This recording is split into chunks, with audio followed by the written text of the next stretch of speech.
ציוני נמצאה ראויה לתואר אשת חינוך מצטיינת תשע"ב על הצטיינות יתרה במילוי תפקידה כמורה מחנכת בבית ספר ברוך הוא, על התגייסותה ונכונותה לחנך שתי כיתות במקביל, על ראיית כל תלמיד כפרט והעצמת התלמידים בכיתה בתוכנית הילד הזה הוא אני, על שילוב תלמידים בעלי צרכים מיוחדים בכיתת החינוך והצלחה לימודית וחברתית ראויים לציון, יישום מיומנויות וערכים של הכלה, אמפתיה, קבלה והבנה, על בניית הנהגת הורים מתחלפת, על פי פעילויות, תוך השגת שותפות של כולם, על יכולת הקשבה, ישירות רבה, קניית ערכים, אהבת האדם ותרומה לקהילה ולחברה.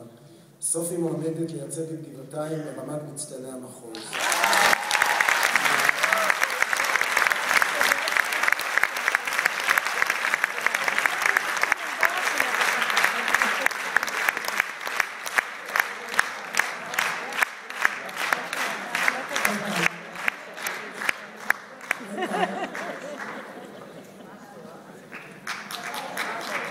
רחל אייל.